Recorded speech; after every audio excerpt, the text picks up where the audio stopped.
people going, when did comics get woke? And I'm like, what?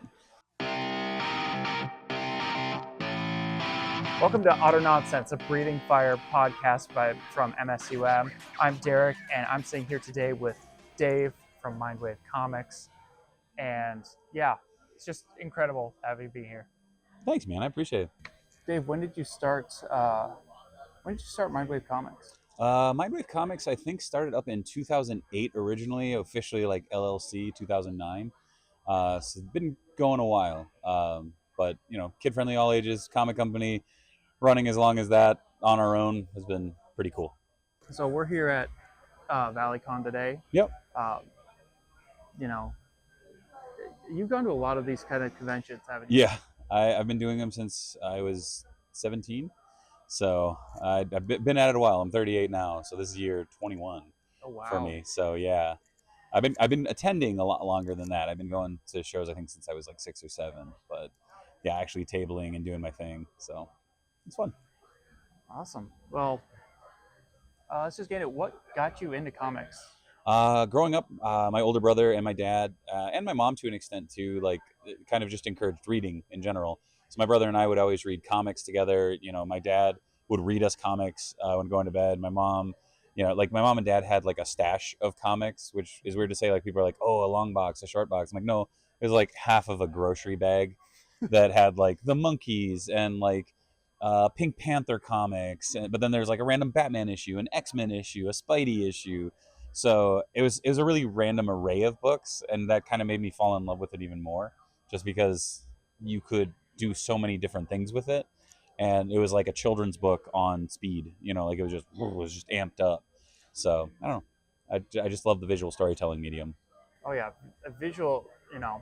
One of the beautiful things I've learned about comics is just, there's so many different visual storytellings out Mm-hmm. there. You got TV, movies. There's something really special about comics where it really has you like, you have to kind of focus in Yeah. on what you're reading and what you're looking at. It really can kind of draw you into the story. Well, and that was like when I was in school. That was my thesis, was that no one reads the same comic the same way, because of the gutters. The gutters is the space in between the panels and everything, and it can go differently. Like what happens in between those panels is entirely different for everybody. So, like, does Spidey do a backflip? Does he, grab onto a post? Does he slide around? It could be any different thing. So, pretty cool. Yeah. So, what did you go to school for? Sequential art, comic books, visual storytelling. So sequential art is a term coined by Will Eisner, creator of The Spirit, a bunch of technical books as well. But yeah, it's sequential storytelling, so sequential art, art happening to tell a story, to convey the movement of time. So yeah, so storyboard, mainly it was, illustration, comic books, and storyboarding were like the three careers that a lot of people were like, that's what comes out of it. But I mean, I learned editorial, I learned marketing, I learned design, I learned typography. Like it was a little bit of everything in one major. It just, So yeah, it really just sets you up to become your own self-published. it does. I mean, that was part of the fun, is coming out of school.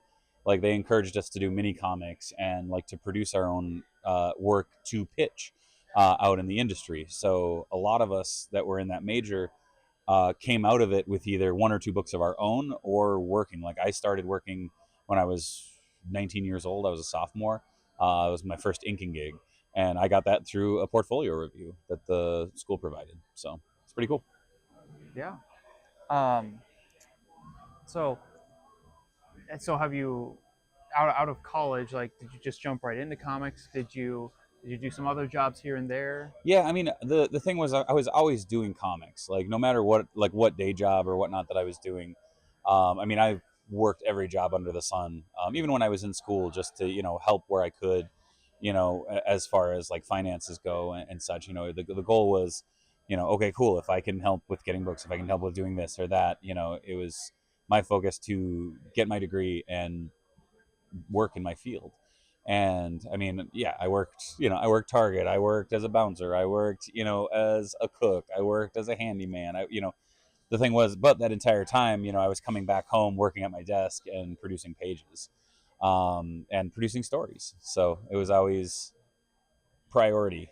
like if that makes sense. The cool thing is I'm going on about a decade now of doing just comic work, just design work and art, and nothing else. Like I travel. I do about this year. I'm doing 27 shows this Wow.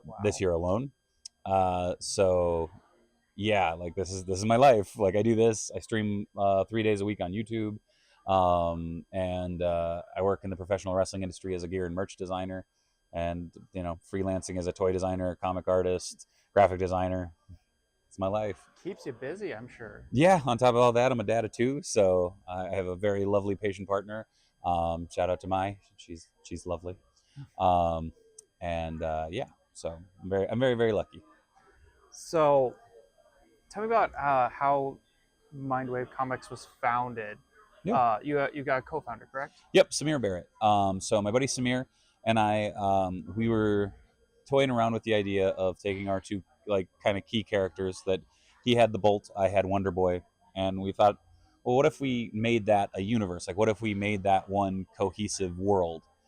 And so we started collaborating when we were in school, and we it all started from a pinup that he did for backgrounds and props, which was a course that we were taking, and he had Wonder Boy and Bolt fighting in Asian street market, Hmm. and the half with Wonder Boy on it actually became the cover of number one. The other half has never actually been used. I'm thinking about we might use that for an anniversary printing or something. Oh, But nice.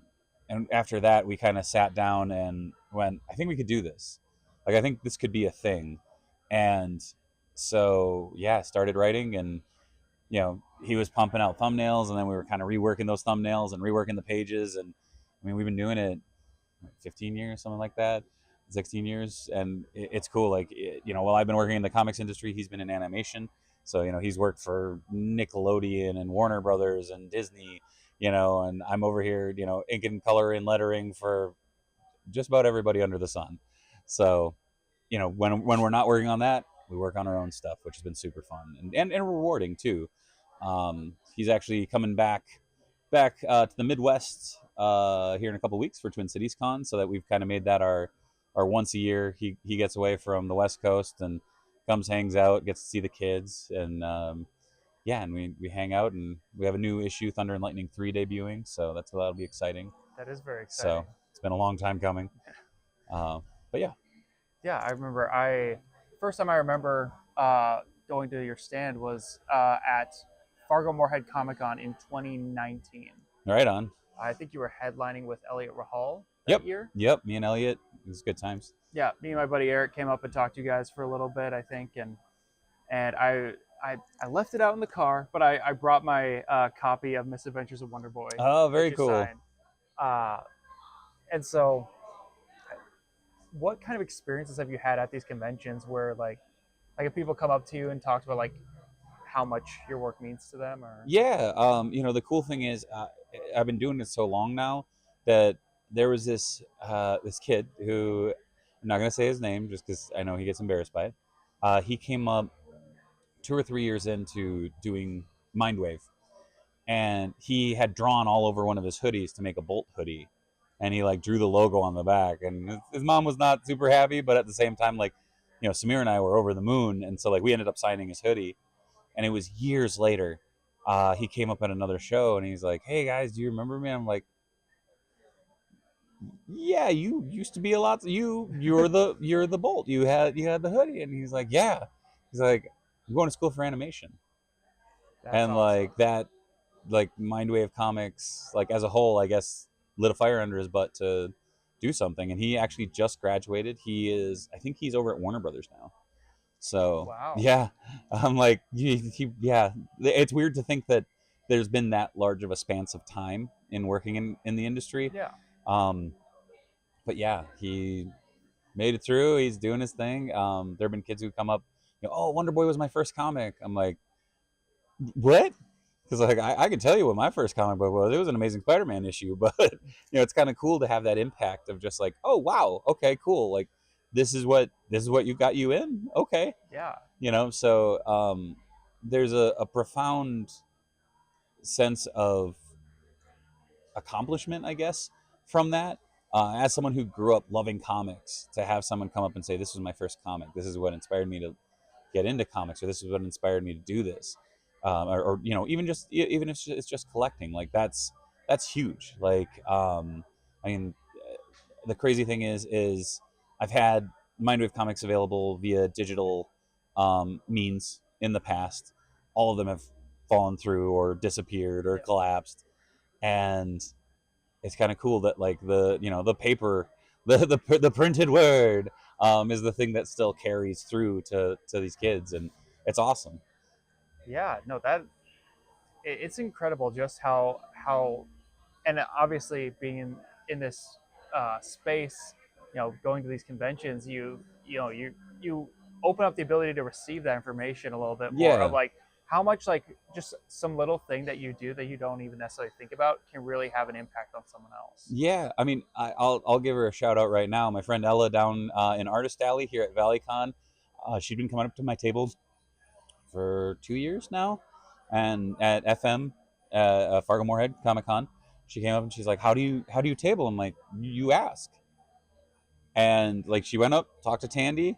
She's in Artist Alley right now, killing it. Um, so oh no, is it Sunray Starshine or Starshine Sunray? I'll have to look it up. She's awesome. She's down in Artist Alley. When you're looking at creating a comic book, Yeah. uh, like obviously if you're doing stuff for other people, like Mm-hmm. you've already got sort of outline, but when you're making your own comic, like what's your sort of process going into that? It depends on what it is, and it depends on what I'm doing for it. If I'm writing it, it's coming from the standpoint of, okay, is this supposed to be based in any sort of reality? If it is, I got to do my research. If it's coming at from an art standpoint, you got to talk to the creator and go, hey, what are you wanting? Like, what are the artists that you're kind of envisioning for this? One of the things I've learned over the years is to be a little bit of a chameleon, as far as, okay, I can adapt my style to this, I can adapt my style to that. I just did a variant cover for Smarg, which is a Minnesota-based indie comic by Jesse Switters and Paul Hallgren. Shout out to the Smarg crew. I just did a variant cover for them. They're like, okay, I want to, I want it based on Amazing Spider-Man. I think it was 375. It's Spider-Man and Venom, grappling like kind of Greco-Roman style. Yeah. And I love Mark Bagley, but he made up a lot of muscles on that cover, and so I did kind of my take on it. And then after I got it done, Paul goes, "Can you add some of that '90s stuff to it?" And so I went back in and hatched the living daylights out of it, and it was fun though. But it was like, okay, cool. Like I took this style that I tried to keep it a little clean because Jesse's line art is super stark and super clean within the book. So I was like, okay, I kind of have to bring that over on the cover a little bit. But then he's like, no, no, no, do that '90s thing you Full do. And 90s. I'm like, all right, cool. So, and it was fun. It created something that's aesthetically pleasing, and yeah, I don't know. It's neat to see it on the stands. I mean, I sold all my copies here the first day, so unfortunately, I don't have something that I can go look. But I'll send you a picture or something if you want to toss it up. Yeah, But, awesome. So you've been to a lot of these conventions. yeah, Do you have any crazy convention stories? many. Some I can't tell on this podcast.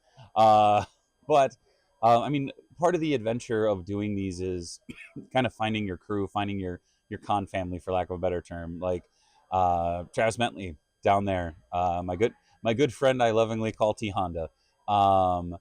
He and I this month alone we'll do 3 shows together. So like we're always on the road together or meeting up at shows. Yep. And so like last weekend, Fall MNCBA Fall Con down at the grandstand in Minneapolis. This weekend we're up here. Next weekend he's driving down Friday.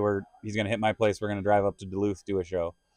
And yeah, so you get this friendship, this, I don't want to call it a brotherhood because I have a lot of female friends within the industry and trans friends and everything too. So it's that thing of like it is a family. It is that thing of like you go to a show, it's like, oh hey, how's it going? Hugs all around, high fives and all that. I've been lucky enough to call a lot of my heroes growing up, like they fit in that now.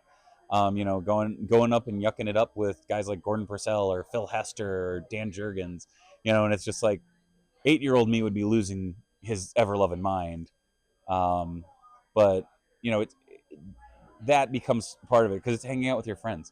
It's last night I think we had 12 or 14 people over at the Applebee's in the parking lot that just went over there and we broke bread together, and we're yucking it up and having laughs, and everybody went their separate ways after that. But we went from being in here together, selling and making a living doing this Yep. to okay, cool. We're gonna go hang out with our friends. We're gonna go have food and have some laughs, and then call it a night and wake up in the morning and do it all over again.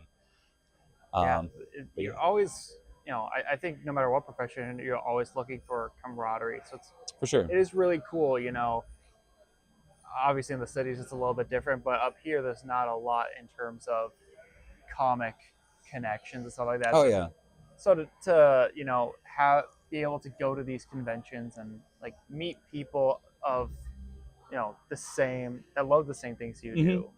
It's so much fun. Well, it's the you are not alone mentality. It's the oh hey, no, there are a lot of people like me. They might not be in a condensed populace, but they are. Like they all come together for this stuff, and it's awesome. Half of me is from the Iron Range in Minnesota, and growing up, being up there in the summers with my grandparents or my uncle, like hanging out up there, I always dreamed of there being something up there, and now there is. There's Range Fan Con, there's Excalibur Con in Duluth. Like there's 2 shows up in the northern half of Minnesota now, which is great. Coming up here, I think I've been coming up here a long time. But it's that cool thing of coming up here for FM and coming up here for ValleyCon. It feels special. Like it is that cool, gathering of people with similar mentalities and similar energies, and it's neat. Like to see so many people in one area that have a love for creativity, and even if it goes back to like collecting, or down behind us, I don't even know if you can see it in the camera, there's a Warhammer tournament going on over there. Yeah. And like those guys, whew, they go hard. Like I love painting the little miniatures, but I'm like, cool, good, like That's have the fun. end of that. But you'll hear screaming, you'll hear yelling, you'll hear laughing, all within the span of a minute.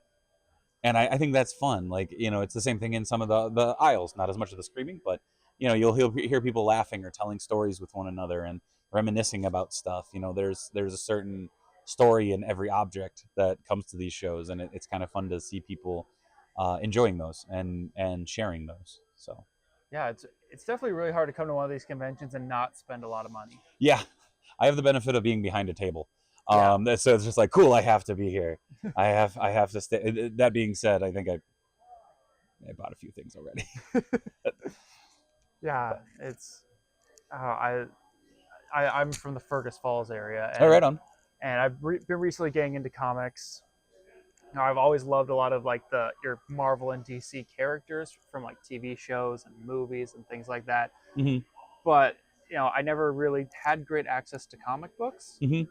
and also I had that sort of stigma that comic books are like not as like Yeah. like it's better to be reading your proper novels than to. But I recently getting into it, I read, I don't know if you've read it at all, but the Simon Spurrier Flash run. Yep. As a father of 2 young ones, and who's busy like work Oh, and yeah. school, it was very relatable. It really touched me. It hits you, and I think that's the beauty of comics, though. I mean, there are those stories that hit. I mean, it's one of those fascinating things of more recently there was a big movement of people going, when did comics get woke? And I'm like, what? Like they've been on the forefront of social activism since day one, like, and Captain America punched Hitler before we were in World War II. Yep. No, and it's crazy. Technically the atomic bomb was revealed in an issue by Jack Kirby, if I remember correctly. Like, and he did it off like he was just reading like science journals or something. Like, and it was just this is a crazy idea. Yeah, this would be absolutely evil. And like the FBI knocked on his door. I think it was Jack Kirby. I gotta look it up, but it was one of those things of like it was in a comic 2 months before the testing was revealed. Like absolutely bonkers. Like obviously the X-Men is an allegory for the civil rights movement. Like One of the most powerful books, in my opinion, is X-Men story that was in a prestige format, so like a magazine size, Mhm. called God Loves, Man Kills. And it is one of those that, unfortunately, history repeats itself, and you're seeing some of the same hatred come forward these days more often than not, and it's tragic. But it's one of those things of like, for some people who aren't witnessing it, it's on your spinner rack, and you read it, and all of a sudden it is a powerful message of, oh my god, and then all of a sudden you see the news and you go, oh no. Yeah. Like, so there is an incredible amount of the culture of the world in these books. You know, I always, it's one of those things of like, the term funny book in a lot of ways these days is almost an insult to some of the books that are being produced. Yeah. There's a really powerful book, Joe Sacco's Palestine, that came out, oh, shit, almost 20 years ago now, I think. I got a, because I had it in college, and I Yeah. think it was like the fourth printing of it, and that was 2007, 2008. But I mean, it's a graphic novel about what was going on over there, and it was more of a documentation slash, um, I don't know, almost like a nonfiction, like, I can't think of the proper term for it. Like, it was just one of those things that was, it was a comic But it was almost based in reality. biographical. Yeah, no, it wasn't biographical. Like, he was, if I remember correctly, he was over there reporting, and it became a graphic novel from that. So Gotcha. it's wild, it's intense. But again, I mean, there's comic books at every level though too. I mean, yeah, there are still, those Dell and Gold Key characters that are floating around, so you can go out there and you can get kind of goofier, funnier books and stuff. But they're, to quantify them all with under the term funny books is like, oh man, like, there's so much more to the genre. Yeah. um and now there's so many different genres. Yeah. Yeah. I mean, I I've sort of been picking and choosing some of my favorite characters, looking Hmm. at some of the stories. But there was one of the recent, or I guess it wasn't that recent, but the one of the first Sam Wilson as Captain America runs. Yep. Um, It's part heavy. part of that where he's they start talking about he's talking about like not having time to have like a family and stuff, and then Yep. literally the villain's whole plot is to sterilize the Yep. majority of humanity outside of Hydra. The Yeah. so and Yeah. Anyways. it's really like there's some really deep topics Oh that they yeah. get into here. Well, and there's an amazing book, I think it's Kyle Baker, that was about Isaiah Bradley, like the first Captain America. And it's one of those that, it's Truth, is the book. Really powerful story. If you ever get the chance, read it. It's one of those that it hits hard, and it is talking about a lot of the struggles, like the race struggles of the world, and it's one of those books that I think is incredibly important. And it was interesting seeing Isaiah Bradley pop up in the MCU, and people are like, "Whoa, who the hell is Isaiah Bradley?" And it's like, read, like, look him up. Like, He's got stories. yeah, there's some amazing stories, and like some amazingly like important stories revolving around him. And I don't know. Again, it's that amazing thing of, comics can make you feel so many things. At the same time, on like a different side of the genre, there's books like Blankets by Craig Thompson, which is autobiographical, and talks about the struggle of growing up in a very heavily religious family, but falling in love as a teenager and kind of dealing with all that. Like, and it's beautiful. It's all brushwork, absolutely stunning book. There's stuff like March. But then there's crazy over the top stuff. Like you look at old school. Like if you look at Golden Age DC, there's a little bit of something for everyone, and a little bit of something that should never be seen again. In some of those stories, because it's like, whoo, okay, it Yeah. was a different time, but yeah, I mean, it's wild to see the breadth of what comics are now, and now with the, not advent of manga, because manga's been around for a very long time now, but like seeing a lot of new younger readers like getting into that genre too, and coming organically through to reading like more Western formatted comics and going back and forth, and you're starting to see that seep into modern comic art as well. Kids who grew up reading DBZ and stuff like that, and reading that, but all of a sudden going, wait, could I do this with Superman? Could I do this with like, and putting that influence in, like, I don't know, it's neat to see. Everyone gets into art in their own Yeah. way. The art connects with people so differently. It's always really awesome to see that in person, Mm-hmm. like to see that connection. And like, you know, uh, sometimes you grow up in the middle of rural Minnesota and Yeah. you're like, I have no one to talk to about this. Yep. And then you get older, you have your own money, you come to these things, and it's like, There you are. yeah, Yeah. that this is what I've been looking for here.